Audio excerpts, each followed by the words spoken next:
Mars 2020. Nous sommes dans le Grand Est, en plein cœur de la première épidémie de Covid-19. Les professionnels de la santé de la région vivent un véritable cauchemar. Jean-Jacques Herbstein, médecin généraliste et auteur du livre « Je ne pouvais pas les laisser mourir », a été en première ligne. J'ai commencé à voir mourir des gens et nos salles d'attente se sont transformées en tranchées. On a vu monter en puissance l'épidémie et on a vu mourir nos premiers patients. Enfin, moi, j'ai vu mourir mes premiers patients en respectant scrupuleusement la doxa gouvernementale, ce qui est devenu, après, de manière un peu ironique et un peu cynique, la règle des 4D, Doliprane, dodo, domicile, décès. On ne peut pas commencer à laisser mourir les gens sans bouger le petit doigt. On est quand même des généralistes. Ça fait 25 ans que je suis installé, ça fait 25 ans que mes patients me font confiance. Je ne peux pas non plus leur dire « restez chez vous et attendez que ça se passe ». Hein. Une nuit, l'après-midi, j'ai vu une patiente, une jeune patiente de 40 ans, qui avait les symptômes du Covid. Alors moi, j'ai fait le réflexe « restez chez vous, ça va pas mieux, vous m'appelez, blablabla, blablabla ». Elle m'a chopé sur Messenger en disant « je vais pas bien ». Il était minuit. J'ai dit « qu'est-ce qui se passe ? Écoutez, j'ai du mal à respirer. » Je lui ai demandé de compter sa fréquence respiratoire, qui était au-dessus de 30. Et là, j'ai dit, oh là, c'est pas bon, c'est au-dessus de 25, il faut faire le 15. Donc faites le 15 immédiatement et vous me tenez au courant. Donc elle a fait le 15, et le retour du 15, ça a été restez chez vous. Je pense qu'à ce moment-là, les services de réanimation étaient au bord de l'implosion. Alors j'ai dit, restez chez vous, d'accord, alors des conseils, vous m'appelez si vraiment il y a quoi que ce soit qui tombe mal, mais je viens vous voir demain. Et le lendemain, je suis allé la voir, je lui ai prescrit la prise en charge théorique à laquelle on avait pensé. Il y avait 4 trucs, il y avait l'azithromycine, un anticoagulant parce qu'on commençait à savoir qu'il y avait des cailloux qui pouvaient se former, un médicament pour l'aider à respirer, et puis du zinc, parce que le zinc a des propriétés antivirales. 48 heures après, plus rien, plus aucun symptôme. On dit tiens, il se passe quelque chose. J'ai dû traiter 80 patients, et le constat était simple, 0 hospitalisation et 0 décès. Et mon ami Denis Gastaldi doit être à plus de 100. Enfin, on était 3 généralistes, on arrivait à pas loin de 200 patients traités par azithromycine avec des résultats qui étaient quand même drôlement encourageants. Et on a pu un décès et puis une hospitalisation. Le docteur Herbstein et ses collègues décident ensemble de publier une tribune dans l'Est républicain, un journal régional, dans le but de partager leurs observations prometteuses avec le plus grand nombre. Il y avait une urgence absolue. Enfin, les gens ils tombaient comme un gravelotte, ça mourait quand même un petit peu. On s'est rendu compte qu'on avait peut-être une solution. Pas la solution, mais une solution qui était devant nous. Donc on a été très prudents. Très prudents. Et c'est là que les problèmes sont arrivés. Le papier sort le dimanche de Pâques. Lundi de Pâques, c'est repris par le Parisien. Le mardi matin, 8h, coup de téléphone du président du Conseil de l'Ordre. En disant, qu'est-ce que vous êtes en train de faire là? Et le président du Conseil de l'Ordre me dit, maintenant, faites ce que vous voulez, mais vous arrêtez toute communication. Malgré les vies sauvées, le docteur Herbstein se retrouve accusé par le Conseil de l'Ordre de ne pas avoir tenu compte des consignes gouvernementales. Le 9 juin 2020, malgré les résultats encourageants et l'efficacité observée de son protocole à base d'azithromycine et de zinc, la DGS, Direction Générale de la Santé, écrit un courrier à tous les médecins de France. Quand la DGS déconseille la prescription d'azithromycine, non seulement les prescripteurs comme nous ne comprennent pas, mais ce qui est terrible, c'est que le grand public ne comprend pas. Parce que le grand public qui a été traité par l'azithromycine avec succès, dit mais attendez, mais qu'est-ce qu'ils nous font là? Et pourtant, cette décision n'est rien en comparaison de ce qui s'est passé avec l'hydroxychloroquine, une autre molécule qui va se retrouver au cœur de la plus grande polémique et pour certains du plus grand scandale scientifique du XXIe siècle. Comment expliquer cette guerre complètement folle, complètement délirante contre l'hydroxychloroquine? A-t-on oui ou non laissé mourir des gens en les privant de solutions qui auraient pu leur sauver la vie? Ils sont nombreux dans le monde médical à en être convaincus. D'autant que, comme vous allez le découvrir, plusieurs traitements naturels ont montré d'excellents résultats contre la Covid-19 sans jamais trouver le moindre relais dans les médias, ni le moindre soutien de la part des instances de santé. Pour quelles raisons? Et dans l'intérêt de qui?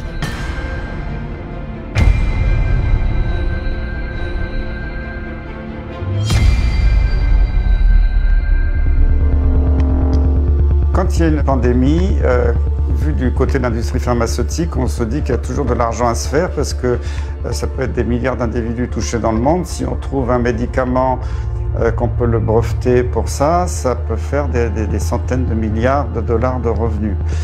Malheureusement, quand il y a une pandémie, il y a des gens qui réfléchissent, il faut que je sauve en urgence le malade, et d'autres, ils pensent plutôt, tiens, il faut que je m'en mette plein dans mon porte-monnaie. Le professeur Perron connaît parfaitement les dérives des sociétés pharmaceutiques. Il a été président de commission à l'Agence du médicament et au sein du Haut Conseil de la santé publique. À l'Organisation mondiale de la santé, il a exercé le rôle de vice-président du groupe d'experts sur la politique vaccinale en Europe. Le professeur Perron a donc occupé les fonctions les plus prestigieuses en infectiologie. Mais il a toujours défendu les malades contre la pensée unique médicale. En 2017 déjà, il montait au créneau pour dénoncer le scandale lié à la maladie de Lyme. En France, aujourd'hui, il y a des centaines de milliers de gens dans grande souffrance qui sont rejetés par le système médical, qui sont paralysés.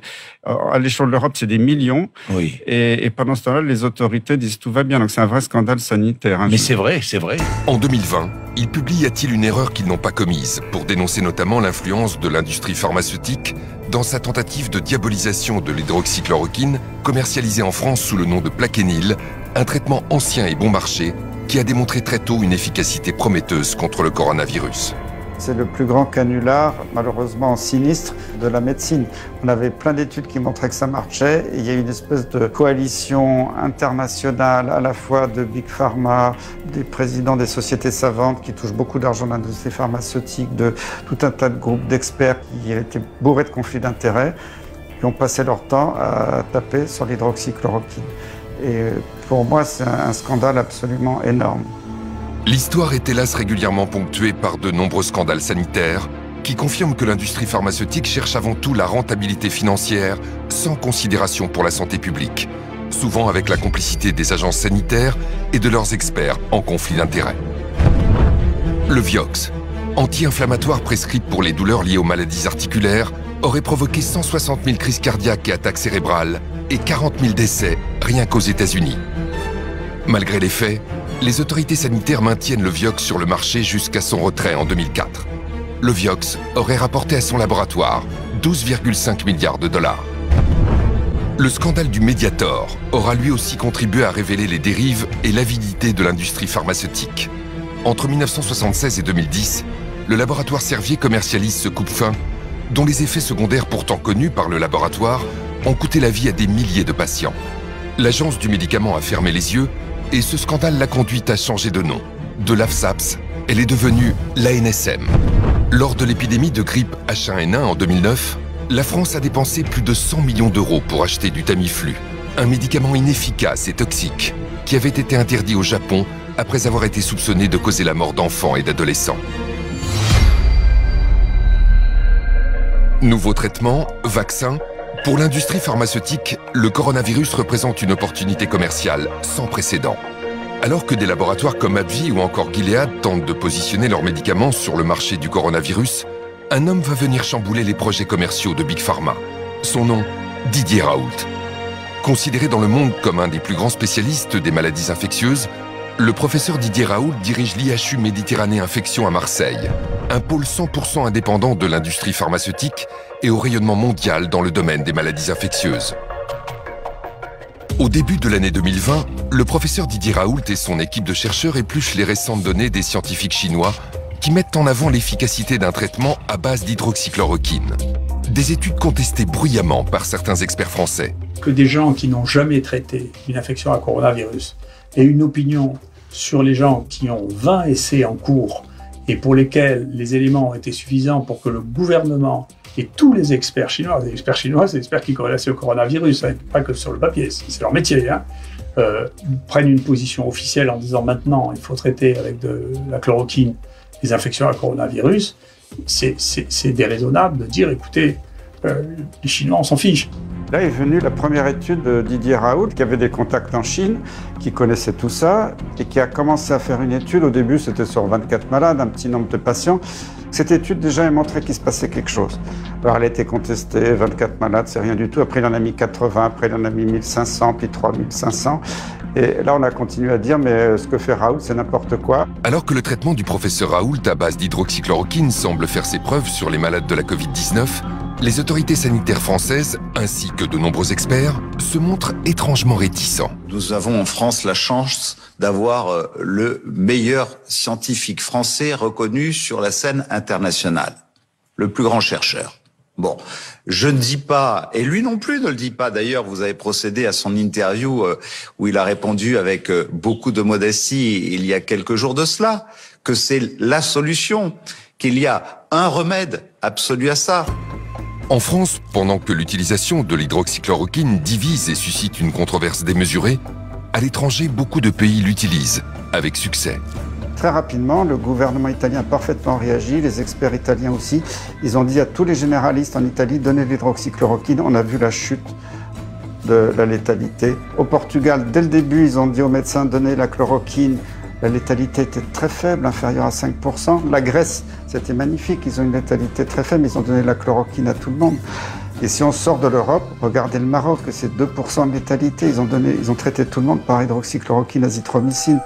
Et pourtant, malgré ces données prometteuses, le ministre de la Santé, Olivier Véran, fait une annonce qui va faire l'effet d'une bombe auprès de tous les médecins français. Le 27 mars 2020, le gouvernement interdit aux médecins de ville de prescrire l'hydroxychloroquine. Le Haut Conseil exclut toute prescription dans la population générale ou pour des formes non sévères à ce stade, en l'absence, dit-il, de toute donnée probante. Faisons confiance à nos chercheurs. Quand l'hydroxychloroquine a été interdite, j'étais profondément choqué parce que les publications scientifiques montraient que ça marchait, l'expérience de tous les médecins montrait que ça marchait, les médecins de ville avaient commencé à l'utiliser, ça marchait. Et le décret a été rendu en urgence après un avis du Haut Conseil de la Santé publique. Moi, j'étais président de la commission maladies transmissibles, je sais comment ça marche, il y a un règlement intérieur, il y a une charte des conflits d'intérêts, rien n'a été respecté. Il n'y a pas eu de réunion de la commission, c'est un groupe d'experts où il y avait des membres du conseil ou pas qui sont réunis. C'était validé par le président sans qu'il y ait aucune réunion, aucun vote, aucune déclaration des conflits d'intérêts. Donc déjà l'avis du Haut Conseil de la Santé publique était totalement illégal. Et le ministre s'est appuyé là-dessus pour passer un décret en urgence qui était un scandale absolu en France, c'est qu'on a laissé crever les gens. On a interdit aux médecins généralistes qui s'étaient mobilisés pour sauver les gens de traiter les gens. La France est le seul pays au monde à avoir interdit par les médecins l'utilisation de l'hydroxychloroquine, ce qui était pour moi un scandale d'État. Sur la forme, je trouve ça scandaleux. On n'a pas à empêcher un médecin de prescrire un traitement, sauf si jamais il y a des preuves dans un sens de nocivité. C'est la première fois qu'on empêche un médecin de prescrire. Mais pas n'importe quel médecin, les généralistes. Parce qu'à l'hôpital, tout le monde a fait une hydroxychloroquine. Il n'y a que nous, les généralistes, qu'on a complètement muselés. C'est un scandale très très grave sur le plan de notre santé, de notre système de santé. D'abord, on a fait pire que ça. On a même conseillé aux malades de ne pas aller voir leur médecin.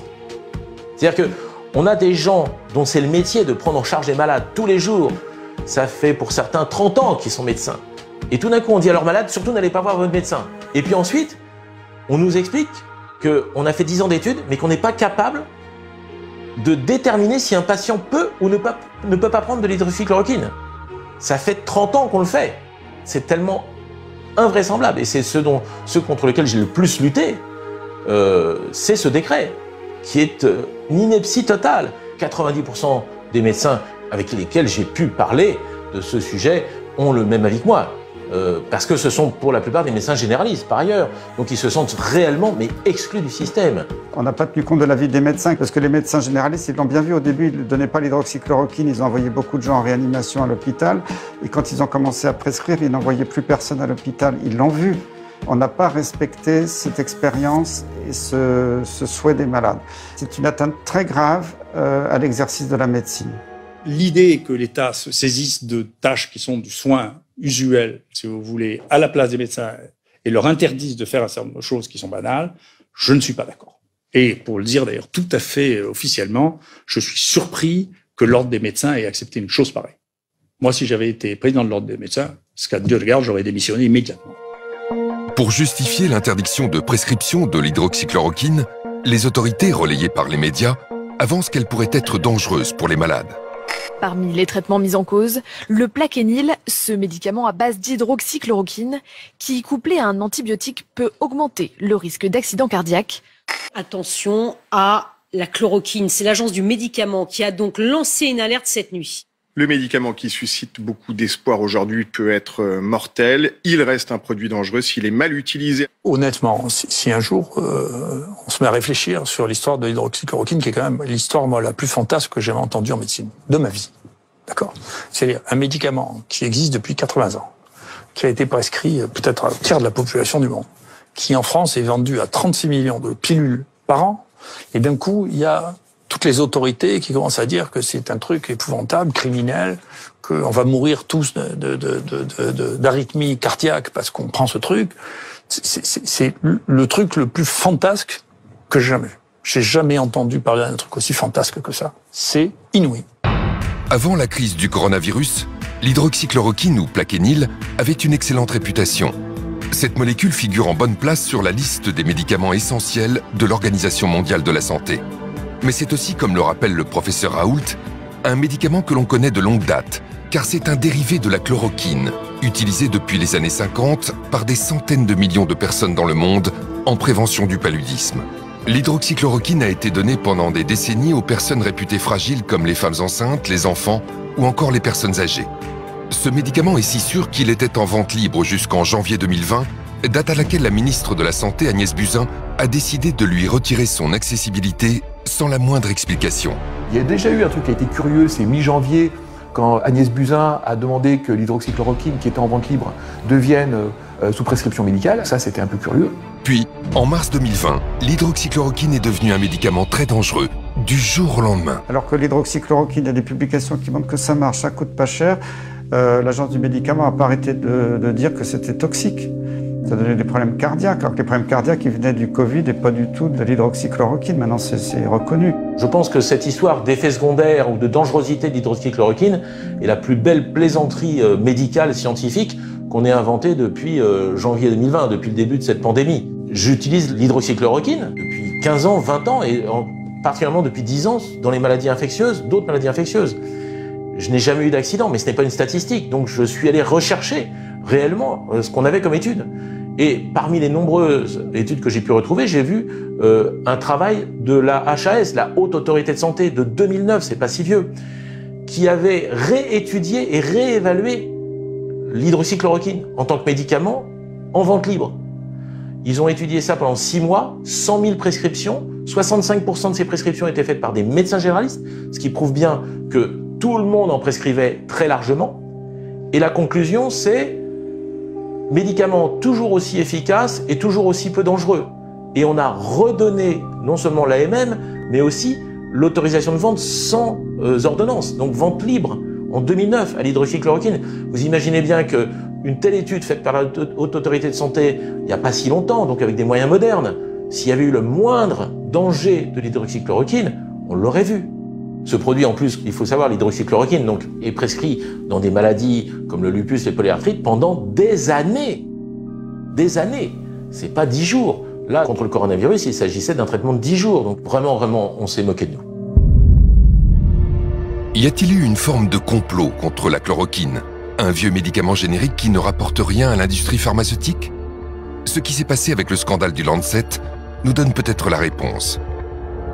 Le 22 mai 2020, l'hydroxychloroquine va se retrouver la cible d'une étude publiée dans The Lancet, l'une des plus prestigieuses revues scientifiques du monde. La revue médicale britannique a publié une vaste étude. 15 000 malades ont reçu 4 combinaisons différentes à base de ces 2 molécules, seules ou associées à un antibiotique. Et les conclusions sont très claires. Nous avons posé une question. Y a-t-il un quelconque avantage à utiliser l'un de ces traitements chez les patients hospitalisés avec un Covid-19? Et la réponse est un non assez concluant. Il n'y a pas une once de preuve que cela soit le cas. Conclusion de l'étude. La chloroquine et l'hydroxychloroquine ne devraient pas être utilisées en dehors des essais cliniques. Au lendemain de la publication, des décisions immédiates sont prises au plus haut niveau pour abattre l'hydroxychloroquine et torpiller les études en cours. L'Organisation mondiale de la santé suspend le traitement sous hydroxychloroquine dans son vaste essai clinique international Solidarity. En France, les 16 essais cliniques testant l'hydroxychloroquine sont suspendus à la demande de l'Agence de sécurité des médicaments. Le ministre de la Santé, Olivier Véran, interdit l'utilisation d'hydroxychloroquine à l'hôpital alors que son utilisation était déjà très restreinte. Mais toutes ces mesures prises à la va-vite s'appuient en réalité sur une étude frauduleuse. Le 4 juin, The Lancet fait marche arrière et indique dans un communiqué le retrait de son étude. La revue The Lancet fait volte-face. Dans un communiqué publié jeudi soir, 3 des 4 auteurs d'une récente étude sur l'hydroxychloroquine remettent en cause sa validité. Nous ne pouvons plus nous porter garant de la véracité des sources des données primaires. La prestigieuse revue scientifique britannique a également présenté ses profondes excuses. L'étude du Lancet, qui a fait scandale à un moment donné et qui a été retirée très rapidement, nous a beaucoup perturbés. Alors, pour moi, ce n'était pas une surprise parce que j'en ai déjà vu d'autres, des études dans d'autres domaines totalement bidonnées. On va dire que celle-là était pire que les autres parce qu'elle était tellement grossière que c'était facile à voir tout de suite. Et d'ailleurs, nous avons été très choqués qu'un ministre de la Santé, médecin, spécialiste, habitué à lire des études toute la journée quand il était à l'hôpital, prenne cette étude pour argent comptant immédiatement et prenne une décision politique et juridique avec un décret exclusivement sur cette étude, enfin déclenchée par cette étude qui était une étude totalement bidon. Les décisions précipitées d'Olivier Véran sont d'autant plus surprenantes que tout le monde sait, dans la communauté scientifique, que les études peuvent être manipulées par l'industrie pharmaceutique. Et le rédacteur en chef du Lancet lui-même a fait un pamphlet en 2016 pour dire dans mon journal ça va pas du tout, c'est infiltré par l'industrie, on publie des articles qui sont complètement faux. Le patron du Lancet, Horton, a dit maintenant on va plus pouvoir publier des données de recherche clinique parce que les laboratoires pharmaceutiques aujourd'hui sont tellement forts financièrement et arrivent à avoir de telles méthodologies pour nous faire accepter des papiers qui, apparemment méthodologiquement, sont parfaits, mais qui, au fond, font dire ce qu'ils veulent à cela. C'est très très grave. Le scandale du Lancet est ahurissant. Mais il y a un autre scandale énorme, cette fois franco-français, qui éclabousse les études sur l'hydroxychloroquine. Dès la fin du mois de mars, la France a lancé une grande étude nommée Discovery pour identifier les médicaments qui marchent contre la Covid. On a le protocole Discovery, auquel on croit beaucoup et qui est très important, qui est un protocole européen, avec, vous le savez, plusieurs branches. Il y en a une sur la fameuse hydroxychloroquine et azithromycine. Il y en a aussi sur le remdesivir et plusieurs autres protocoles de traitement. On aura des résultats le 14 mai. Finalement, après des mois d'attente, des résultats partiels sont tombés en septembre. Et ils sont saisissants. Dans Discovery, le groupe de malades ayant reçu de l'hydroxychloroquine a connu 31% de morts de moins que le groupe qui n'a pas reçu de médicaments. L'étude montre également une réduction de 17% de la sévérité des symptômes. C'est très encourageant pour ce médicament. Toutefois, il faut préciser que ces résultats ne sont pas significatifs sur le plan statistique, car le nombre de patients n'est pas assez élevé. Cela veut dire qu'il fallait intégrer plus de patients pour confirmer ce bon résultat. Mais ce n'est pas ce qu'ont décidé les responsables français de l'étude. Au contraire, à la mi-juin, ils ont décidé de l'arrêter, rendant statistiquement contestables des résultats pourtant favorables à l'hydroxychloroquine. Et il s'est passé exactement la même chose au CHU d'Angers, où l'hydroxychloroquine était testée contre placebo. L'étude e-Covid a été arrêtée brutalement alors que l'hydroxychloroquine était en train de montrer une diminution de la mortalité de 46%. Là encore, le résultat n'est pas significatif statistiquement, faute de patients en nombre suffisant. Mais avec un tel signal positif, une mortalité divisée par 2, il y avait toutes les raisons de continuer l'étude plutôt que de l'arrêter en cours de route. Je voudrais bien que des journalistes d'investigation interrogent les gens responsables de ces essais pour leur dire mais comment se fait-il que vous les ayez arrêtés? Quel est le rationnel scientifique de l'arrêt d'un traitement qui a été mis en cours, qui est officiel, que vous l'arrêtez prématurément alors que vous n'avez qu'une partie de ce que vous aviez prévu de faire et que les résultats préliminaires sont à faveur de l'hydroxychloroquine? Ça, c'est une question intéressante. Cette affaire est d'autant plus troublante que, par comparaison, un autre médicament a bénéficié d'un traitement très différent. Il s'agit du remdesivir, un médicament à 2 000 € la dose, fabriqué par le laboratoire Gilead. En septembre 2020, le professeur Yazdan Pana, principal architecte de Discovery, est auditionné au Sénat. En ce qui concerne le remdesivir, nous, pour l'instant, on n'a aucune preuve sur l'efficacité de ce traitement. Il y a eu 4 essais cliniques internationaux sur remdesivir. Pour nous, il n'y a aucun qui nous montre vraiment que ce traitement est efficace. Donc on considère qu'il faut continuer à évaluer ces traitements. Malgré l'accumulation d'études défavorables, Le professeur Yazdan Pana veut donc continuer l'essai Discovery sur le remdesivir, alors qu'il a été décidé d'arrêter l'essai sur l'hydroxychloroquine au moment où elle semblait diminuer la mortalité de 31%. Alors pourquoi un tel deux poids deux mesures? Ce médicament, le remdesivir, serait-il une clé d'explication du scandale autour de l'hydroxychloroquine? C'est la piste clairement évoquée par le professeur Raoult, auditionné au Sénat en juin 2020. Moi, je vous recommande de faire une véritable enquête sur Gilead et le remdesivir. Voilà. Si vous regardez la structure de Gilead, vous comprendrez que c'est quelque chose qui ne fonctionne qu'avec très très peu de produits, très peu de personnel et une influence considérable. Ce qui s'est passé dans les semaines suivant cette audition va définitivement donner raison au professeur Raoult. En juillet, à la surprise générale, le remdesivir obtient de l'Union européenne et de la France une autorisation temporaire de mise sur le marché.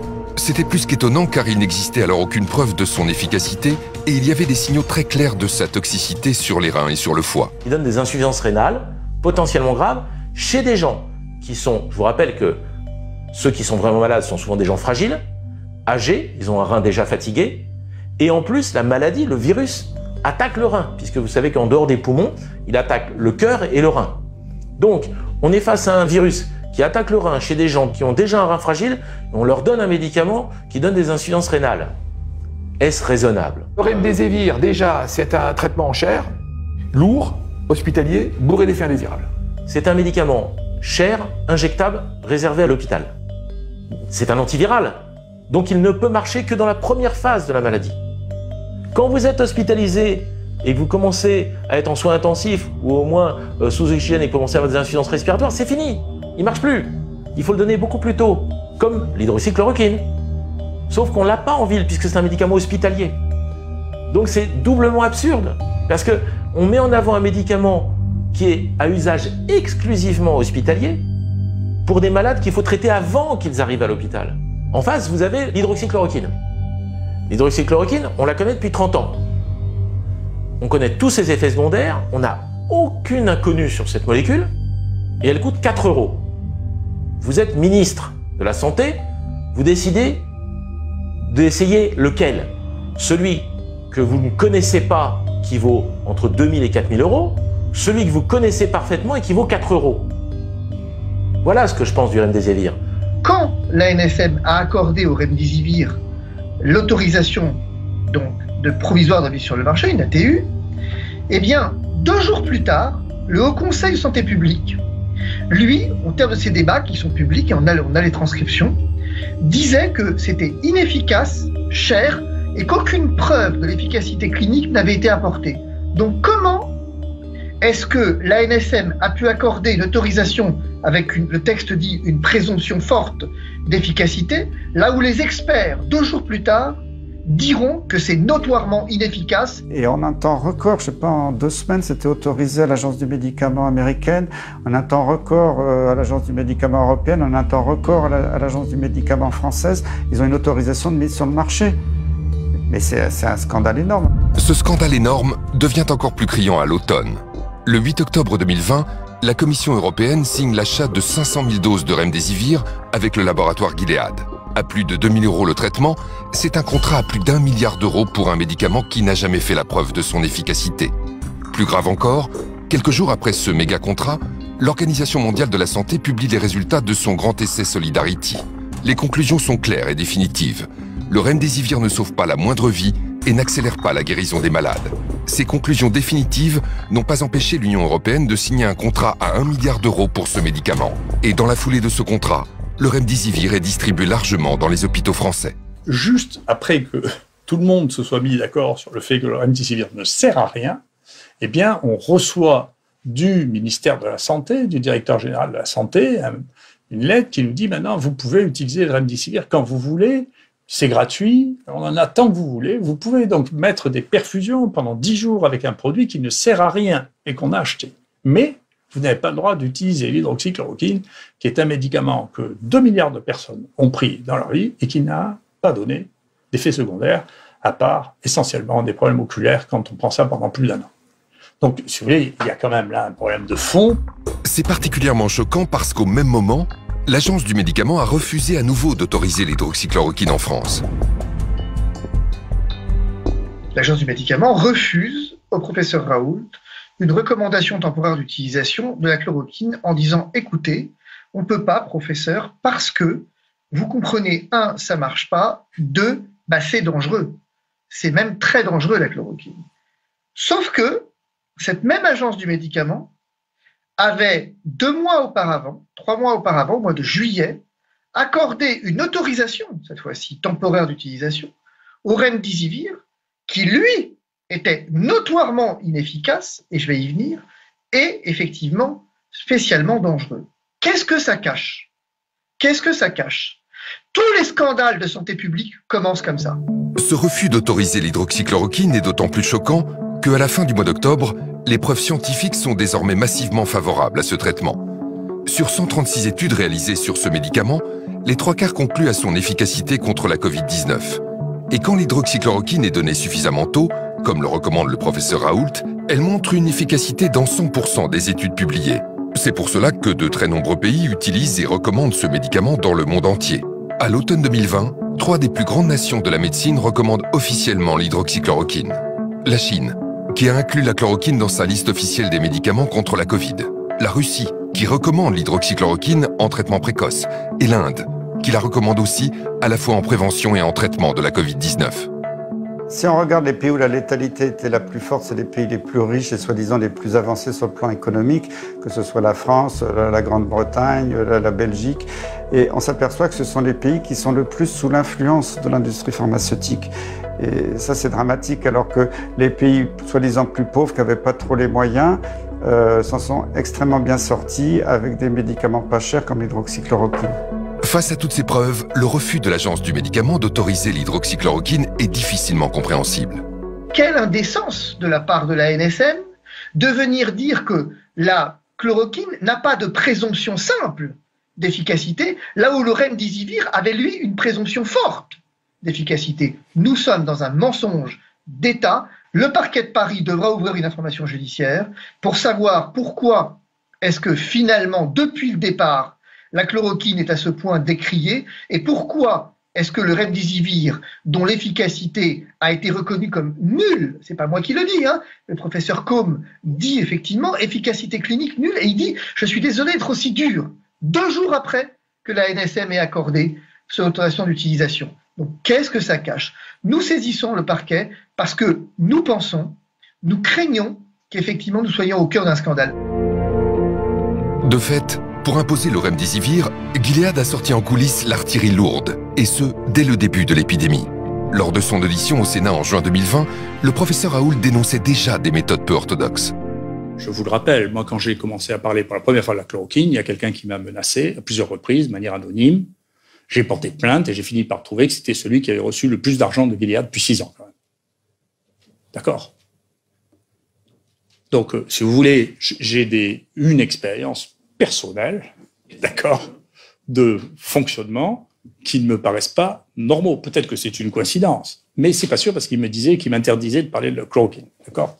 J'ai les mails, j'ai porté plainte officiellement à la police, on sait qui c'est.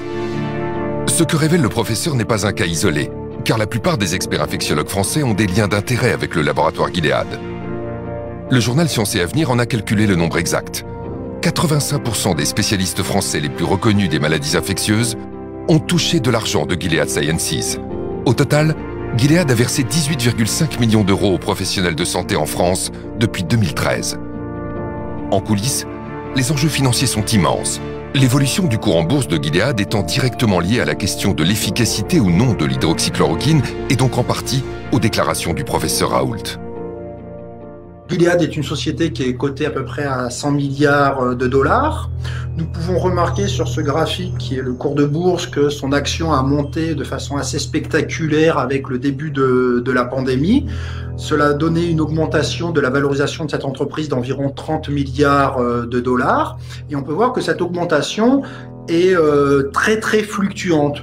Donc il est tout à fait normal effectivement qu'à chaque nouvelle information, comme le début des thèses, des essais cliniques qui montrent que le remdesivir est prometteur, que cette action monte. Mais ce qui est assez étonnant, c'est qu'on voit que les baisses de ce cours de bourse semblent expliquées par la promotion de l'IHU, de l'hydroxychloroquine, donc un traitement concurrent du remdesivir. Mais nous pouvons voir que ces fluctuations sont quand même importantes et représentent en quelques jours environ des fluctuations de 10 milliards de dollars. Au regard des milliards qui se jouent dans l'économie boursière, le laboratoire Gilead compte bien sur ses nombreux experts avec lesquels il entretient des liens d'intérêt. L'hydroxychloroquine que défend le professeur Raoult, vous pas, vous restez sur vos positions?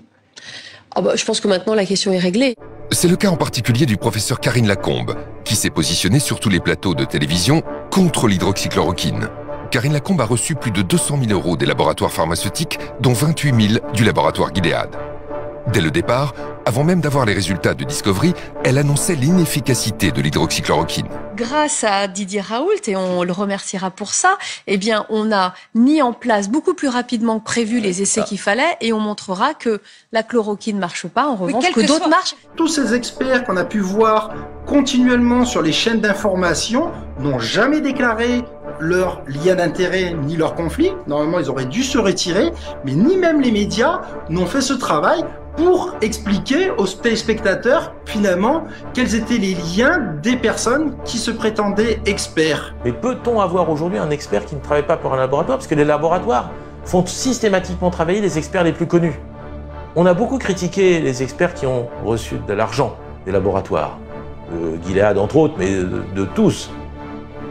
Est-ce que vraiment ça les a influencés? Je ne sais pas. Je ne me permettrai pas de faire de procès d'intention. Mais il faut un contre-pouvoir. Et aujourd'hui, on a vu, avec cette crise du coronavirus, que le contre-pouvoir n'existait pas. On a vu que tout le monde allait dans le sens du plus riche, tout le monde allait dans le sens du médicament qui va rapporter le plus. Et c'est ça qui est gênant. Et on dit, alors à qui on doit faire confiance? L'influence de Gilead s'exerce aussi au plus haut niveau. Même nos décideurs ont été trompés, comme l'a confié un grand infectiologue au journal Marianne. Gilead a atteint un tel pouvoir qu'il peut compter sur certains grands professeurs pour faire office de lobbyiste officieux. Ce qui a fait que le remdesivir s'est retrouvé en haut de l'affiche sans aucune preuve de son efficacité. Monsieur le ministre de la Santé, le gouvernement doit la vérité aux Français évidemment sur la gestion de la crise. Est-ce que vous excluez tout soupçon de collusion entre les intérêts du laboratoire Gilead et des membres du conseil scientifique? Moi, je n'aime pas les accusations ad hominem. Et je considère que les membres du conseil scientifique ont fait une action gratuite depuis plusieurs mois maintenant dans notre pays. Vous en êtes sûr? Ont été importants. Qu'il n'y a pas de soupçon moi, je suis sûr qu'ils n'ont pas été payés par le gouvernement ou par qui que ce soit pour réaliser leur action au sein du conseil scientifique. C'est pas la question.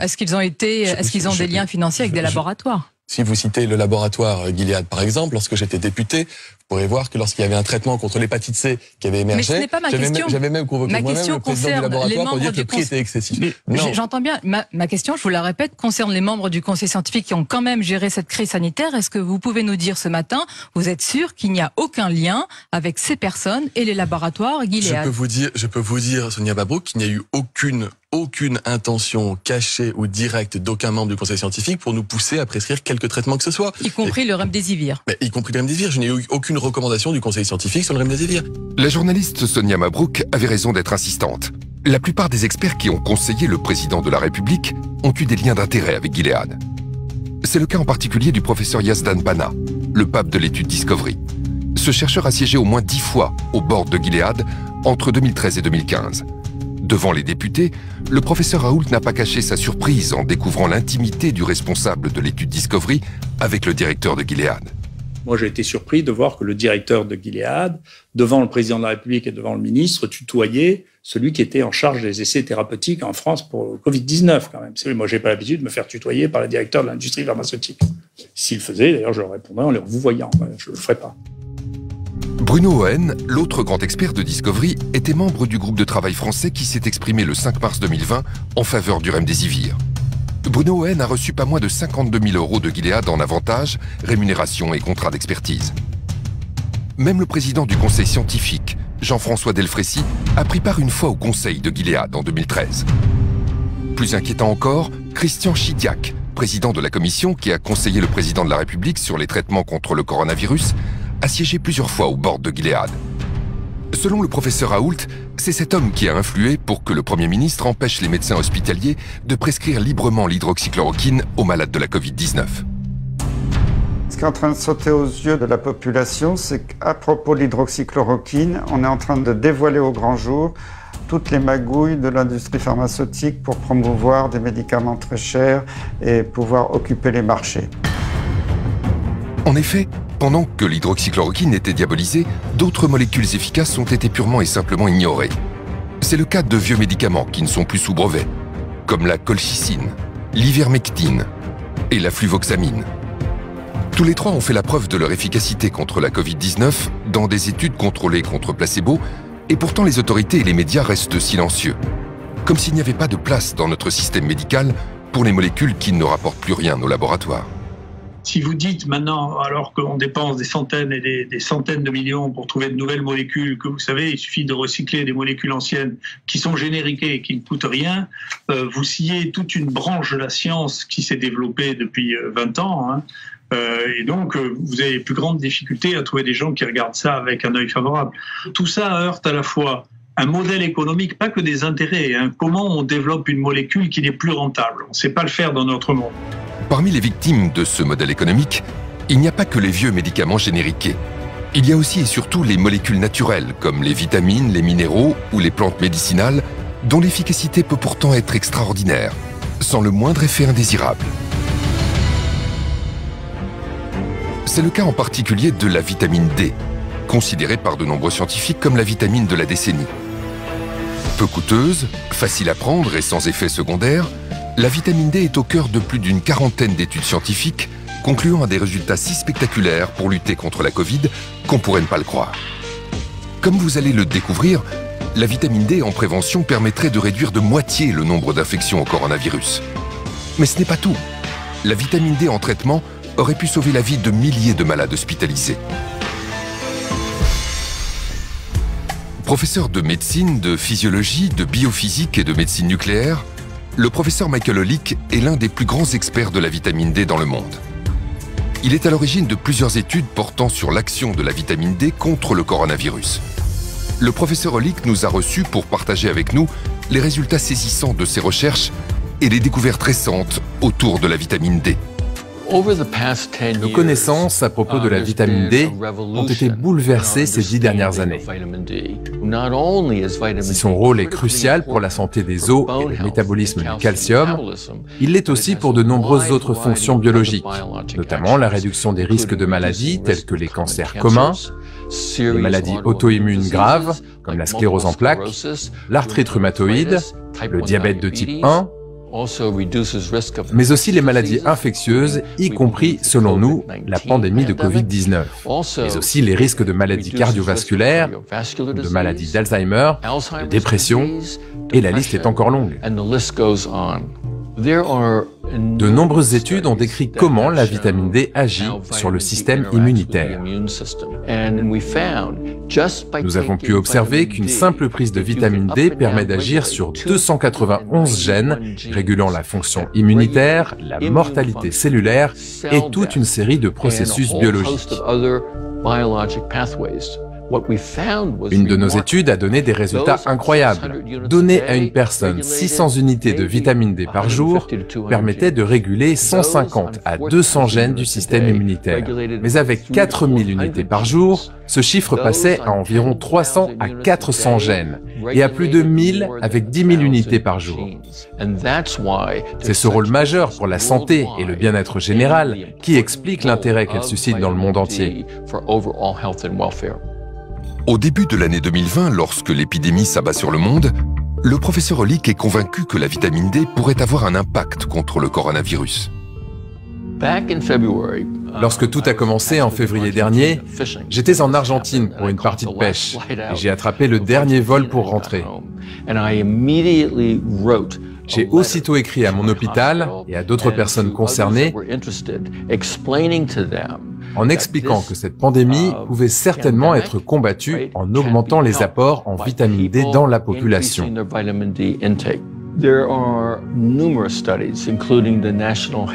nombreuses études, dont les données de l'enquête nationale de santé américaine, ont montré qu'une amélioration du taux de vitamine D réduit les risques d'infection des voies respiratoires supérieures, dont la grippe et plusieurs virus du rhume, comme les adénovirus et les coronavirus.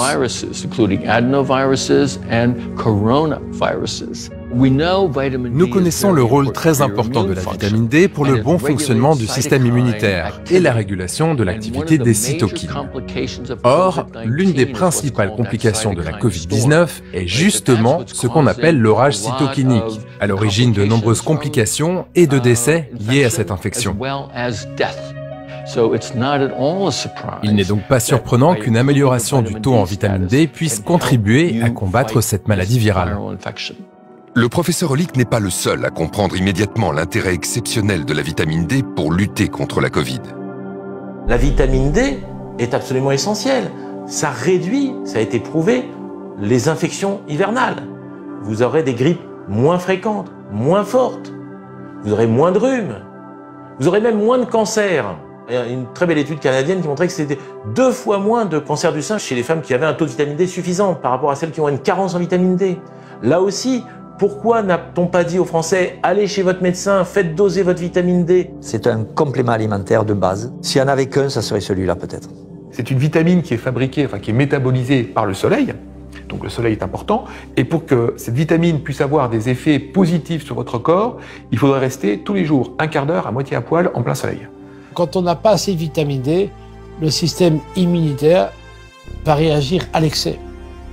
Et on sait que cet excès va causer des dégâts bien plus importants dans le cas du Covid-19 que ce qu'aurait infligé le virus. Et un poumon qui est trop attaqué et qui est l'objet d'un champ de bataille trop important va ne plus être fonctionnel et c'est comme ça que le patient va mourir asphyxié. Le problème du Covid, c'est un problème d'inflammation. Et lorsqu'on regarde les capacités anti-inflammatoires de la vitamine D, on devrait systématiquement le retrouver sur toute notre table au petit déjeuner.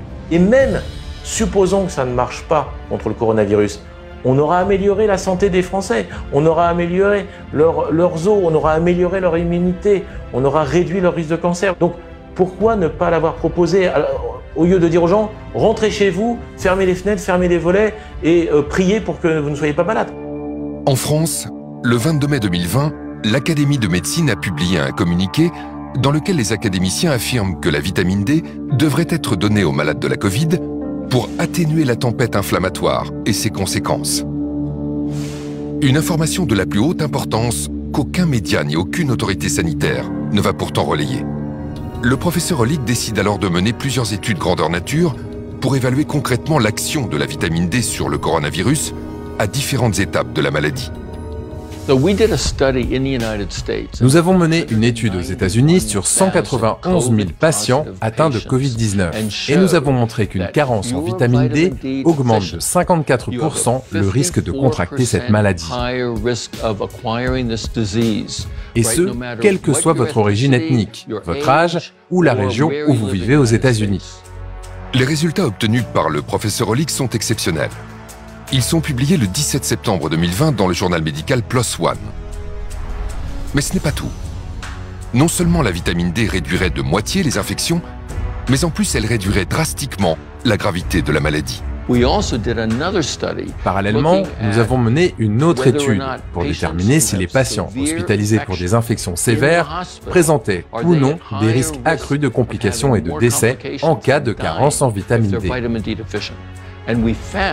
Et nous avons découvert qu'au-delà de 40 ans, les personnes ayant une carence en vitamine D présentaient un risque létal à 50% supérieur et qu'elles développaient beaucoup plus de complications liées à la maladie. Le professeur Hollick parle bien d'une baisse de moitié du nombre de morts avec de bons taux de vitamine D, ce qui est un résultat exceptionnel. Cela peut paraître difficile à croire, mais ces chiffres ont été confirmés par plus de 40 études internationales. Si l'on met en regard les personnes ayant pris ou non une supplémentation en vitamine D et ayant été contaminés, et que l'on analyse l'impact de la vitamine D sur la réduction des risques de complications ou de décès, et les données scientifiques publiées, eh bien, il en ressort que cette vitamine pourrait diminuer de 40 à 50% les formes sévères de l'infection et le risque létal.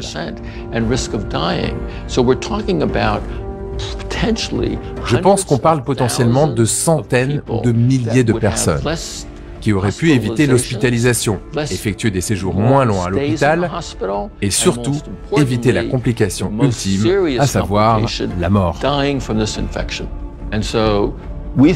Nous en concluons donc que c'est un bouclier puissant contre le risque de contracter cette maladie infectieuse grave. Une étude randomisée espagnole confirme la conclusion du professeur Hollick. Des chercheurs ont séparé en deux groupes 76 patients. Les 2 tiers ont reçu des doses importantes d'un analogue de la vitamine D3. Un tiers a reçu un simple placebo. Dans le groupe placebo, la moitié des patients est partie en réanimation. 2% seulement dans le groupe vitamine D. Mieux, tandis que 8% du groupe placebo sont décédés, on ne déplore aucun mort chez les patients du groupe vitamine D. À ce jour, on estime que 40% de la population mondiale est carencée en vitamine D. 80% en France. Parmi les plus touchés, les personnes âgées. Plusieurs études en France et dans le monde prouvent que la vitamine D réduit le risque d'infection et de décès. C'est ce qui a été observé dans un EHPAD frappé par le virus lors de la première vague. La vitamine D a protégé les malades. On a observé en fait que les résidents qui avaient été supplémentés en vitamine D récemment, en fait dans les 30 derniers jours avant l'infection, eh bien avaient une survie qui était 90% supérieure aux résidents qui avaient reçu de la supplémentation en vitamine D plus ancienne. Je pense que les maisons de retraite devraient en prendre conscience et administrer systématiquement de la vitamine D à leurs résidents. Nous savons qu'ils sont susceptibles d'être à risque de carence en vitamine D et qu'ils courent un risque très élevé de contracter cette infection et d'en mourir. Aux États-Unis, j'ai recommandé d'administrer immédiatement 50 000 unités de vitamine D. Le message du professeur Hollick n'a toujours pas été entendu. Seule l'Angleterre a finalement décidé à l'automne 2020 de distribuer gratuitement une supplémentation en vitamine D à 2 millions de personnes âgées et vulnérables dans l'espoir de réduire leur risque de développer une forme grave de Covid-19. En France, comme dans d'autres pays, le silence des autorités est assourdissant.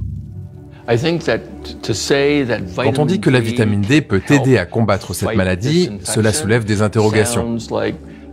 Les médecins connaissent le lien entre la vitamine D, le rachitisme et la santé osseuse, voire même peut-être l'ostéoporose chez la femme. Mais ils sortent rarement des sentiers battus. Ils ne savent pas qu'il existe une littérature impressionnante démontrant que les récepteurs de vitamine D sont présents dans le système immunitaire et qu'ils ne sont pas là pour rien.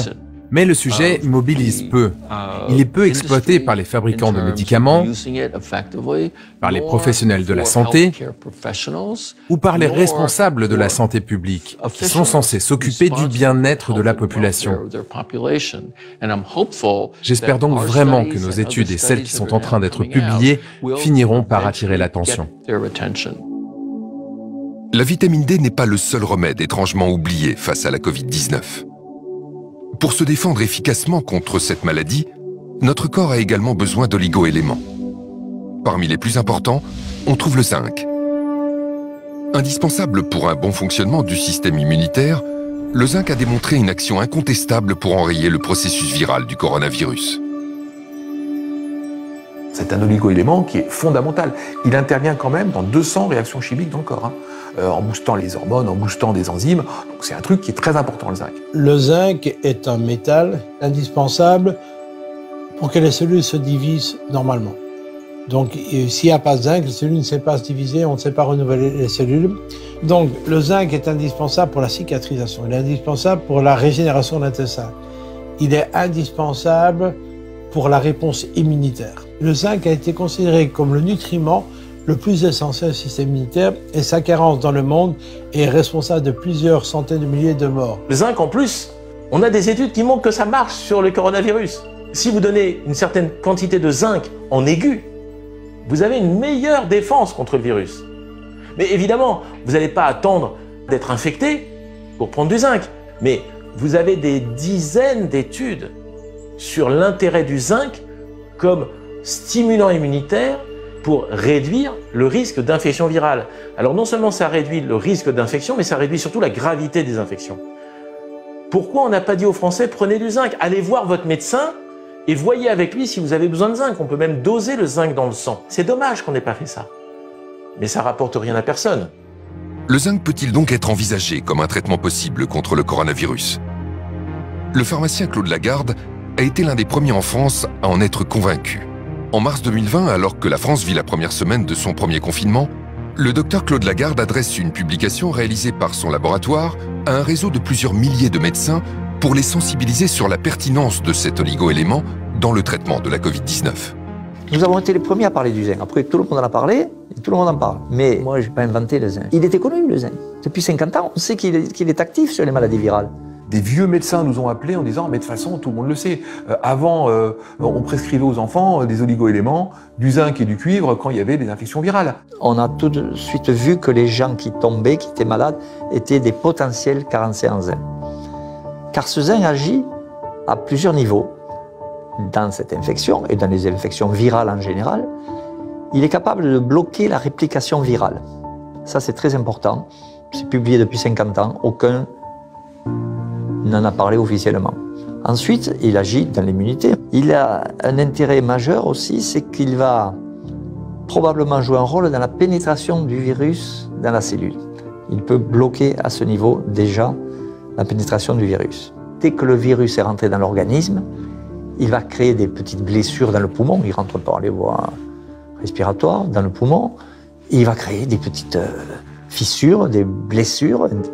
Et si on a suffisamment de zinc dans nos cellules de proximité, on va cicatriser, on va enrayer le processus en plus, puisqu'on bloque la réplication virale, et ça se termine. On a démontré que le zinc interfère avec la division du virus.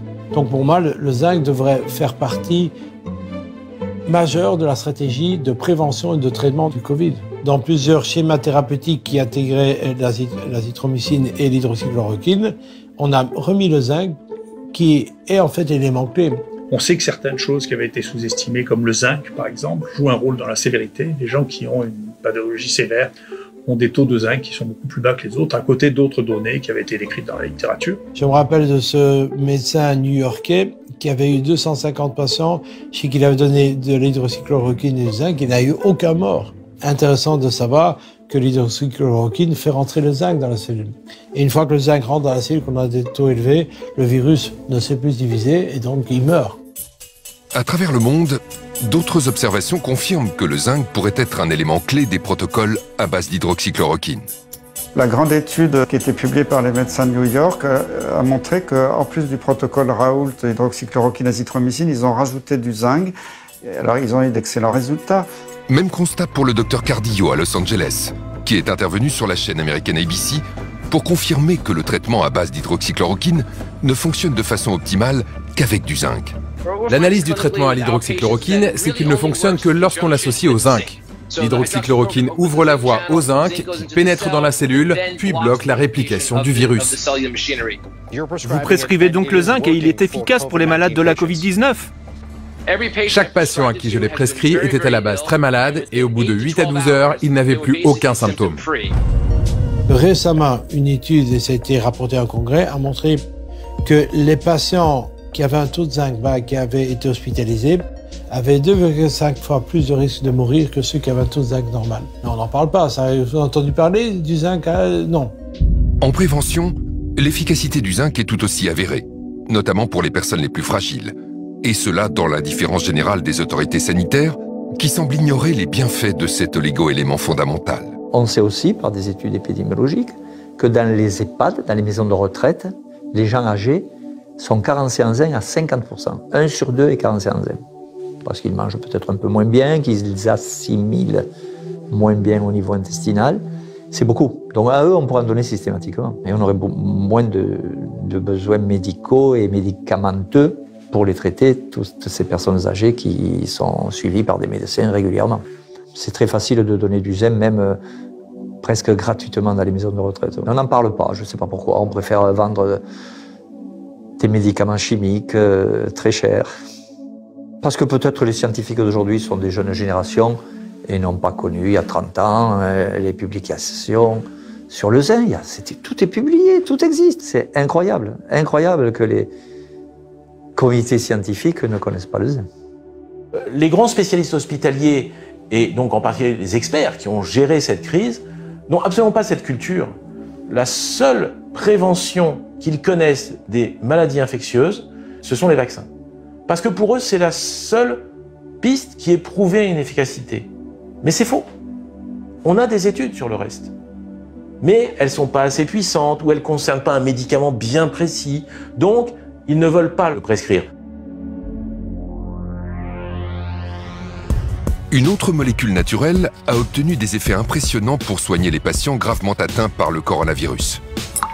La vitamine C. Les injections de vitamine C ont démontré, études scientifiques à l'appui, une réelle efficacité contre les infections respiratoires et sur les patients victimes de septicémie. Vous allez comprendre pourquoi de plus en plus de médecins sont convaincus que les patients hospitalisés pour le coronavirus devraient recevoir immédiatement des injections de vitamine C. Mon grand-père pharmacien, il ne connaissait que deux médicaments, hein, la vitamine C et l'aspirine, pour se soigner de toute pathologie virale. La vitamine C se devrait d'être remise à l'honneur. La vitamine C, c'est un élément qu'on connaît depuis peut-être un siècle comme stimulant immunitaire. 1 gramme, 2 grammes de vitamine C, déjà, on sait que ça a une action sur notre immunité. Et la vitamine C, elle a un avantage. Vous ne pouvez jamais faire d'excès. Vous ne pouvez jamais avoir un effet secondaire parce que vous avez pris trop de vitamine C. Parce que c'est une vitamine qu'on appelle hydrosoluble. Donc si vous en prenez trop, elle va repasser dans les urines, c'est pas grave, vous risquez rien. Mais pendant qu'elle passe dans le corps, elle agit. Et donc les fortes doses de vitamine C pourraient être efficaces. Chez un patient qui est complètement diminué en antioxydants, la vitamine C va très rapidement éteindre les incendies. C'est un antioxydant puissant. Elle protège tout ce qui est la phase aqueuse du corps, donc l'intérieur des cellules. Donc, cette vitamine C est une barrière et un protecteur majeur des cellules contre les attaques des oxydants. Et également, les globules blancs en ont besoin pour ne pas exploser quand ils arrivent sur le champ de bataille. Dans certaines maladies, la vitamine C nécessite d'être apportée à forte dose. Il n'est pas très facile de prendre par la bouche de fortes doses. Et on a depuis longtemps déjà imaginé la possibilité d'injecter la vitamine C, ce qui va booster l'organisme. Face au coronavirus, les injections à haute dose de vitamine C auraient peut-être pu sauver la vie de nombreuses personnes gravement atteintes. Ce traitement bon marché et sans aucun danger n'a pour autant trouvé aucun écho dans les médias. Le docteur Pierre Corry est spécialiste de la médecine de soins intensifs aux États-Unis. Il appartient à un groupe constitué de 5 experts, tous rassemblés autour du professeur Marik, l'un des pionniers de l'utilisation de la vitamine C en injection. Le docteur Corry nous a reçus chez lui à Madison, dans le Wisconsin, pour nous raconter comment il a découvert ce traitement et pour partager avec nous les incroyables résultats des injections de vitamine C sur des patients admis en soins intensifs pour le coronavirus, et cela dans l'indifférence générale des autorités sanitaires. Le travail que j'ai fait avec la vitamine C, ou ce que j'appelle l'acide ascorbique, est basé sur la découverte qu'a faite mon ami et collègue le docteur Paul Marik. Des études déjà publiées avaient montré que des doses élevées d'acide ascorbique en intraveineuse seraient très bénéfiques pour traiter les patients atteints de choc septique. Il a essayé sur 2 patients extrêmement malades qui s'étaient présentés à son hôpital et il a décrit que leur état physiologique s'était amélioré de façon très soudaine et abrupte. Cela l'a donc fortement intéressé et il a mené une étude dans laquelle il a traité la 50aine de patients suivants qu'il a reçus qui souffraient d'infections sévères et il a remarqué à chaque fois que ces patients se rétablissaient du jour au lendemain. Il a donc publié son expérience avec ces 50 patients en la comparant avec les 50 patients qu'il avait traités avant eux, sans utiliser la vitamine C en intraveineuse. Et ce qu'il a montré, c'était une diminution spectaculaire du taux de mortalité. Une grande quantité de patients survivaient avec beaucoup moins de défaillance des organes. Ils n'avaient pas d'insuffisance rénale, ils n'avaient pas besoin de dialyse. Je n'avais jamais entendu parler d'un médicament capable d'améliorer le taux de survie des patients de façon aussi significative. Impressionné par les résultats obtenus par le docteur Marik, Pierre Corry décide d'appliquer son protocole. J'ai essayé cela sur un patient qui venait d'arriver dans mon unité de soins intensifs. Il était extrêmement malade, c'était un patient qui n'avait aucun système immunitaire. Comme il était en train de recevoir une transplantation de la moelle osseuse, Il avait terminé toutes ses séances de chimiothérapie, il n'avait plus aucun globule blanc et son état se détériorait rapidement. Ce que j'ai vu avec cet homme, c'est qu'en l'espace de 2 ou 3 heures, son état s'est stabilisé. Et au bout de 6 heures environ, ses reins se sont remis à fonctionner, sa tension artérielle s'est normalisée, son état mental s'est amélioré, il a pu parler plus clairement. Quand je suis rentré chez moi ce soir-là, je n'arrêtais pas de penser à lui et à la puissance de ses réactions au traitement. Et quand je suis arrivé au travail le lendemain matin, il était en train de prendre son petit déjeuner en discutant avec sa femme et on s'apprêtait à le sortir des soins intensifs pour le ramener à l'étage où il était normalement. Et depuis ce moment-là, j'ai réalisé beaucoup de travaux dans ce domaine. J'ai mené ma propre étude et je dirais que ce que mon étude ajoute aux publications existantes, ce que j'ai découvert en utilisant cette approche dans mon propre service de soins intensifs, c'est que les effets de la vitamine C en intraveineuse et les réponses qu'elle produit dépendent entièrement du moment où elle est administrée. Il faut l'administrer très rapidement après l'arrivée du choc septique, de préférence aux urgences ou très tôt dans l'unité de soins intensifs. Fort des résultats spectaculaires obtenus avec la vitamine C sur des patients victimes d'un choc septique, les docteurs Paul Marik et Pierre Cory vont appliquer leur protocole sur des malades atteints de la Covid-19. Les résultats obtenus confirment leurs prévisions. Puisque nous savons, et c'est la conviction que je partage avec mes collègues, que la vitamine C fonctionne dans les cas de choc septique ou de septicémie, devrions-nous en déduire qu'elle peut fonctionner aussi dans les cas de Covid ou de difficultés respiratoires liées à la Covid? Eh bien oui, absolument. Au stade où j'en suis aujourd'hui, nous avons déjà un essai randomisé contrôlé et un essai rétrospectif qui montrent tous les deux les effets très bénéfiques de la vitamine C à haute dose dans des cas d'insuffisance respiratoire liée à la Covid.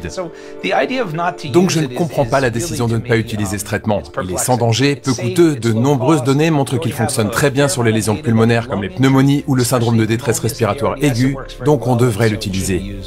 L'efficacité des injections de vitamine C est observée aux 4 coins du monde.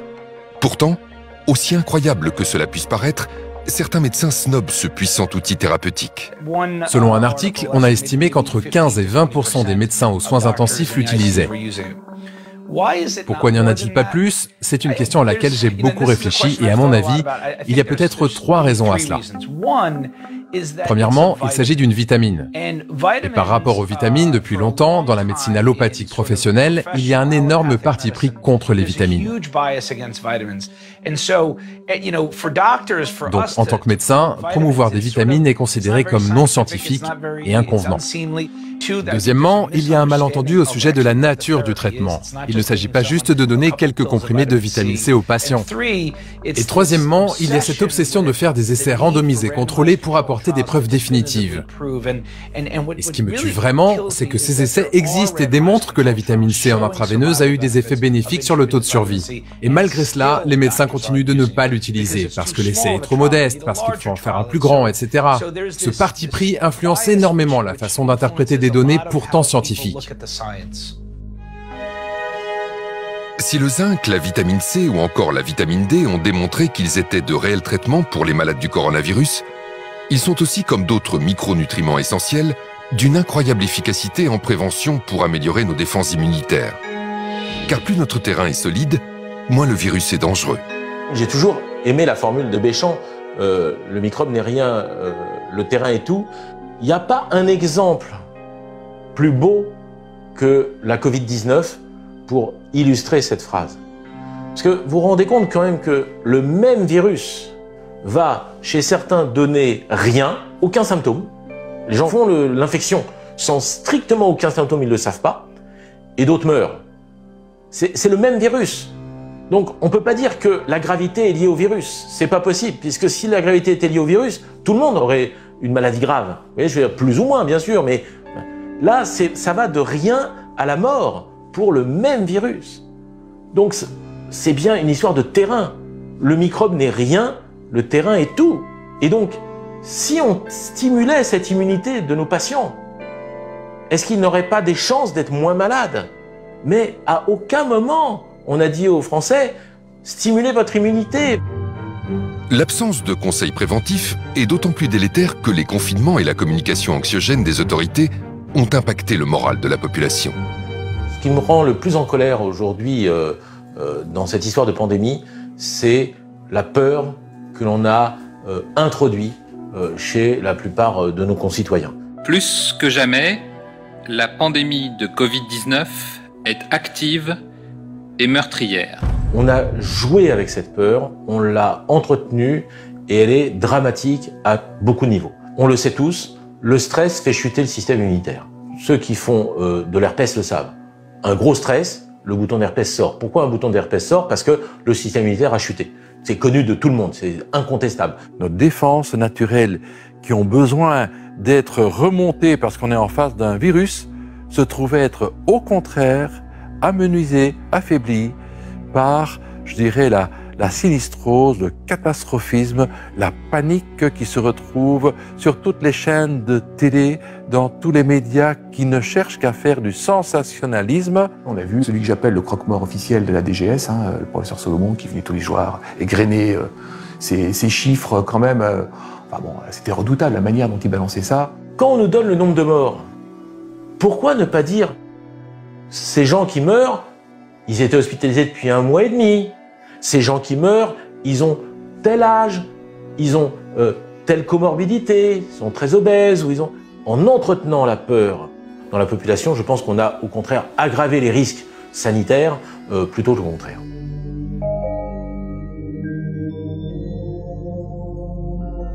Le stress est une agression psychologique, une peur, ou alors elle est chronique parce qu'on pense tous les jours à ce problème de virus. Et le stress met en branle des mécanismes de réponse aux agressions qui a tendance à nous carencer en certains micronutriments, en certaines molécules de la vie. Vous voyez ? Donc le stress concourt à nous carencer en magnésium, en zinc, en d'autres substances minérales essentiellement, mais il nous carence parce qu'il hyperconsomme certains nutriments. Donc si on n'a pas apporté l'équivalent tous les jours dans son alimentation, le stress va nous vider petit à petit de certaines réserves.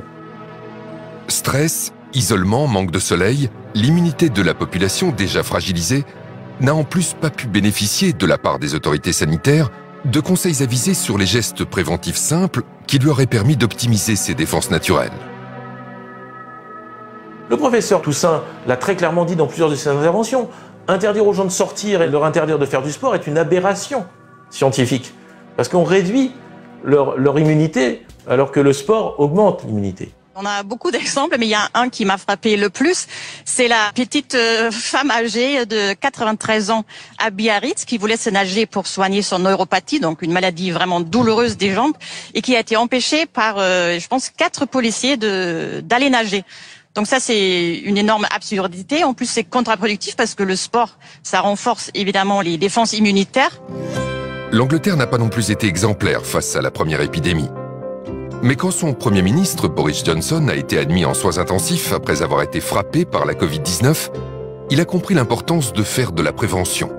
En juillet 2020, il intervient publiquement pour recommander aux Britanniques de perdre du poids dans le cadre d'un plan de lutte contre l'obésité. Perdre du poids est très clairement l'un des meilleurs moyens de réduire les risques liés au coronavirus. Des mesures radicales ont été prises au plus haut niveau pour sensibiliser la population britannique sur les conséquences délétères de l'alimentation transformée, comme par exemple interdire aux supermarchés de promouvoir des articles considérés comme étant de la malbouffe, ou encore interdire les publicités télévisées pour les produits riches en sucre avant 21h. En France, pas un mot. Le sucre, c'est une catastrophe. Arrêtez de manger du sucre. Il y a du sucre partout. Et dans 70% des cas, vous mangez du sucre, vous en rendez même pas compte. C'est quelque chose d'épouvantable pour l'immunité, pour la peau, pour tout ce genre de choses. Aujourd'hui, sur la planète, c'est le sucre qui tue le plus de gens, et de loin devant toute autre maladie, y compris les virus. L'excès de sucre vous intoxine sur plusieurs années. Vous finissez diabétique, hypertendu. Le sucre est hyper consommé, beaucoup trop. Or, on a montré que si on énumérait, comme on le fait pour les victimes du SARS-CoV-2, le nombre de morts par jour, eh bien les gens seraient absolument paniqués à avoir une canette de coca, puisque on sait que, et ça a été une étude sérieuse publiée par l'université de Stanford, le département d'épidémiologie, que le sucre mondialement tue 1 personne par seconde dans le monde. 1 personne par seconde dans le monde. Et bon, donc ça fait plusieurs liés par jour. Hein. Et ça, on n'en parle pas. Donc vous devez savoir que, notamment au niveau des communautés européennes, l'industrie du sucre dépense 3 milliards de dollars par an pour le lobbying, pour ne pas que des décisions contre les industries qui mettent du sucre prennent des décisions, notamment pour l'étiquetage. Quand on vous dit ça, vous avez tout compris. Face au coronavirus, une bonne hygiène alimentaire peut faire toute la différence. C'est ce que le docteur Asim Malhotra a déclaré dans le journal European Scientist. Le grand public doit être informé immédiatement qu'il lui faut réduire le sucre, les glucides transformés et la malbouffe, et se mettre à consommer des produits bruts, riches en légumes, fruits, noix, graines, avec beaucoup de protéines, de légumineuses, de poissons, viande, œufs, pour améliorer sa santé en quelques semaines et l'aider à se protéger contre le nouveau coronavirus. Pourquoi ne conseille-t-on pas aux gens de se prémunir, de leur donner des conseils alimentaires pour prévenir des désordres et des pathologies? Eh bien, je pense tout simplement parce que dans les études de médecine, on n'apprend pas la santé aux futurs médecins. On leur apprend à faire des beaux diagnostics en s'aidant d'explorations coûteuses, souvent des radios, des analyses de laboratoire, des scanners, etc. Et on arrive à des diagnostics, mais avec un diagnostic, on a un traitement dont le médecin, il pense que son rôle, c'est de diagnostiquer et de traiter. Alors qu'il devrait être la première personne qui s'occupe de prévention. 400 ans avant notre ère, Hippocrate, le père de la médecine, disait « Que ton alimentation soit ta première médecine ». Depuis, la biologie et la technologie sont passées par là et ont permis d'observer que chaque rouage du système immunitaire fonctionne grâce à des nutriments particuliers que notre alimentation est censée nous apporter. Ainsi, armé avec de bonnes munitions, notre système immunitaire dispose de l'arsenal idéal pour combattre une multitude de menaces telles que les bactéries, les champignons, les parasites ou encore les virus. Puisque l'intestin contient 60% de nos cellules immunitaires, vous comprenez bien que l'alimentation joue un rôle majeur sur notre immunité. Seulement de nos jours, l'alimentation est souvent trop riche en calories et trop faible en nutriments essentiels, même lorsque l'alimentation est équilibrée. C'est pourquoi pour de plus en plus de professionnels de la santé, la micronutrition apparaît comme une solution préventive particulièrement efficace contre les virus. Notre organisme est une véritable usine chimique qui fabrique des hormones, des anticorps, des quantités de molécules, des tissus, du muscle, des organes. Donc, tout se fait par de la chimie interne, ce qu'on appelle la biochimie. Et cette biochimie nécessite des substances que nous devons manger absolument. Donc protéines, acides aminés, acides gras polyinsaturés, vitamines, toutes les vitamines, oligo-éléments, qui sont des catalyseurs. Sans eux, les milliards de réactions chimiques dans l'organisme ne peuvent pas bien se réaliser. La micronutrition, c'est un moyen de restaurer le bon fonctionnement de l'organisme. C'est d'apporter donc des nutriments à l'état de trace, parce que micronutriments pour corriger ces défaillances. La plupart de mes patients ont des carences sévères en oméga 3, des carences en sélénium, en vitamine D. Je me rappelle de ce patient qui a un cancer du pancréas, qui est venu me voir parce qu'il est désespéré, parce que, en fait, quand on vous dit que vous n'avez plus que pour 3 mois à vivre, soit vous acceptez, vous allez faire votre testament, soit vous essayez de voir s'il n'y a pas une alternative. Et ce patient, à qui on aurait dit vous êtes inopérable, a voulu quand même faire autre chose. Son bilan nutritionnel était catastrophique, on l'a corrigé. Il a pu, avant une chimiothérapie, la tumeur a régressé, on a pu l'opérer et il est en rémission complète. Et donc l'approche est très efficace lorsque vous adressez le patient comme personne unique et que vous envisagez tous les nutriments et que vous corrigez de manière personnalisée. Et quand vous faites ça, vous avez des résultats remarquables. La situation des maisons de retraite, ou comme vous appelez en France EHPAD, est assez révélatrice et caricaturale de la situation de société. Les personnes âgées, en moyenne plus de 80 ans, ont été les premières victimes et restent les premières victimes de cette infection à virus SARS-CoV-2 Covid-19, ce qui est révélateur de leur état micronutritionnel détestable et complètement carencé. On a des moyens efficaces qui sont de corriger le taux de vitamine D, le taux de zinc, le taux d'antioxydants. Et c'est ça qui est un peu interpellant. Pourquoi, alors que cela est connu, est-ce qu'on ne le propose pas aux patients ? Cette omerta s'exerce également sur les nombreuses autres solutions naturelles à notre disposition. C'est le cas notamment des traitements fondés sur les extraits de plantes et les principes actifs naturels, plus communément appelés la phytothérapie. La plupart des médicaments ont été aspirés à partir des plantes. Le problème, c'est que les plantes ne sont pas vénales, n'ont pas breveté leurs inventions. Donc, que fait Big Pharma? Elle prend la molécule, elle la modifie, elle la rend unique, elle la brevette et elle peut la vendre au plus haut prix puisque elle est protégée. La phytothérapie, c'est une stratégie merveilleuse que moi j'ai découvert à travers les malades. J'ai pas appris ça à l'école de médecine, bien entendu.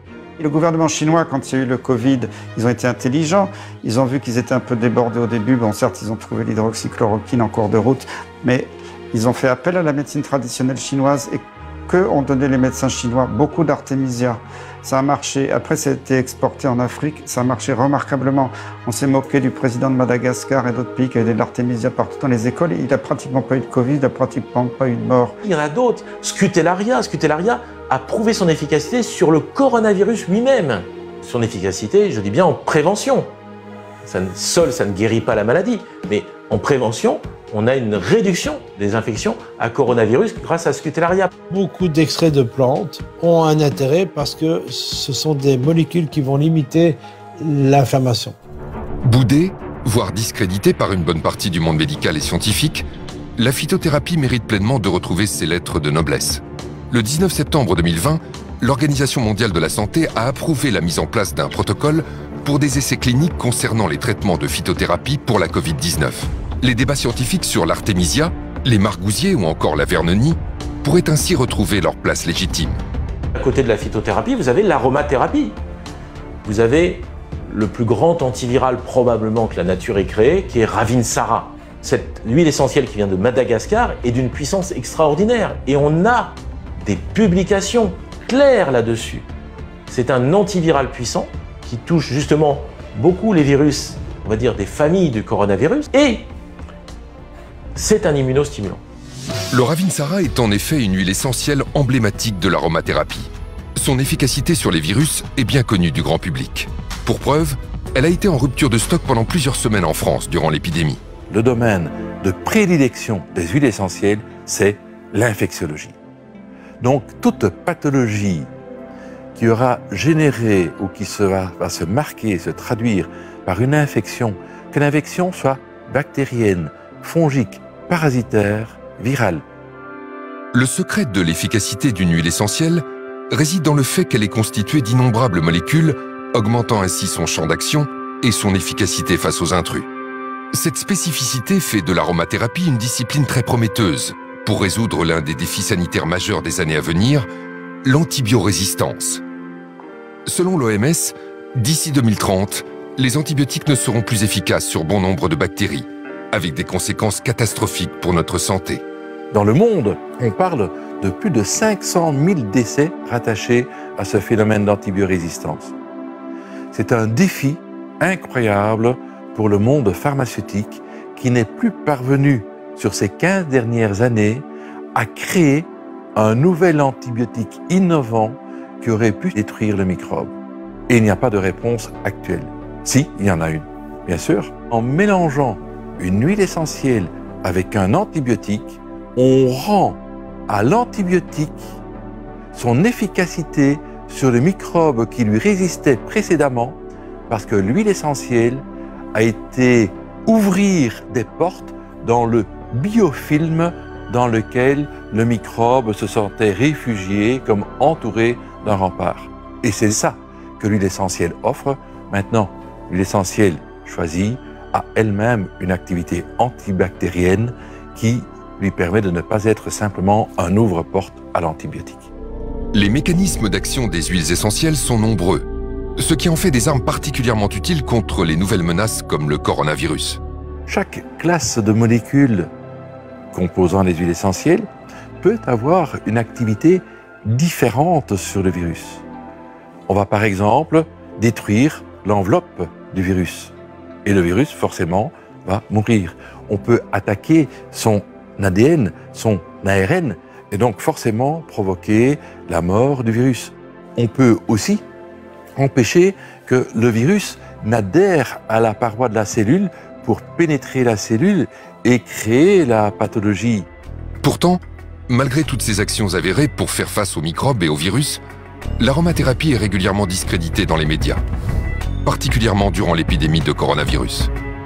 Pourquoi un tel discrédit alors que dès 2008, on savait qu'une huile essentielle, le laurier noble, avait une activité in vitro contre le virus SARS-CoV, responsable de l'épidémie de SRAS en 2003.